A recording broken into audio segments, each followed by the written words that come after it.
حضرت عبداللہ بن مسعود رضی اللہ تعالیٰ عنہ بیان کرتے ہیں کہ رسول اللہ صلی اللہ علیہ وسلم نے فرمایا، نوجوانوں کی جماعت سے تم میں سے جو شخص جماع اور نکاح کے اخراجات کی استطاعت رکھتا ہو تو وہ شادی کرے، کیونکہ وہ نگاہوں کو نیچے رکھنے اور عفت و عصمت کی حفاظت کے لیے زیادہ مؤثر ہے، اور جو شخص عقد نکاح کی استطاعت نہ رکھے تو وہ روزے رکھے، کیونکہ یہ اس کے شہوت کم کرنے کا باعث ہے۔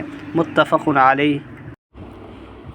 ایک اور روایت میں ہے کہ حضرت ابو ہریرہ رضی اللہ تعالیٰ عنہ بیان کرتے ہیں کہ رسول اللہ صلی اللہ علیہ وسلم نے فرمایا، عورت سے 4 چیزوں، اس کے مال، اس کے حسب و نسب، اس کے حسن و جمال اور اس کے دین کی وجہ سے نکاح کیا جاتا ہے۔ تیرے ہاتھ خاک آلود ہو، تم دیندار کے ساتھ نکاح کر کے کامیابی حاصل کرو۔ متفق علیہ۔ ایک اور روایت میں ہے کہ حضرت ابو سعید خدری رضی اللہ تعالیٰ عنہ بیان کرتے ہیں کہ رسول اللہ صلی اللہ علیہ وسلم نے فرمایا، دنیا شیریں اور سرسبز و شاداب ہے، بے شک اللہ تعالیٰ تمہیں اس میں خلیفہ بنانے والا ہے، وہ دیکھے گا کہ تم کیسے عمل کرتے ہو، تم دنیا اور عورتوں کے فتنے سے بچو، کیونکہ بنی اسرائیل کا پہلا فتنہ عورتوں کی وجہ سے رونما ہوا۔ رواہ مسلم۔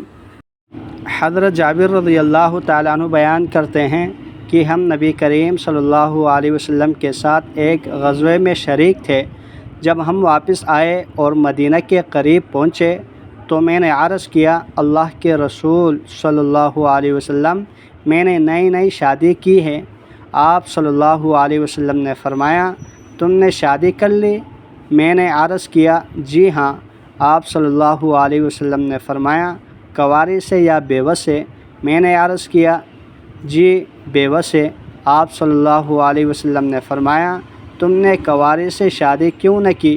تم اس سے کھیلتے، وہ تم سے کھیلتی۔ جب ہم مدینہ کے قریب پہنچ گئے اور اس میں داخل ہونے لگے تو آپ صلی اللہ علیہ وسلم نے فرمایا، ٹھہر جاؤ حتیٰ کہ ہم رات یعنی عشاء کے وقت داخل ہوں گے، تاکہ منتشر بالوں والی کنگھی کر لے، اور جس کا خاوند غائب رہا ہو وہ زیر ناف بال صاف کرے۔ متفق علیہ۔ اللہ جل شانہ سے دعا ہے جتنے احادیث مبارکہ پڑھی سنی ان پر عمل کرتے ہوئے دوسروں تک پہنچانے کی توفیق عطا فرمائیں۔ جزاکم اللہ خیرا کثیرا۔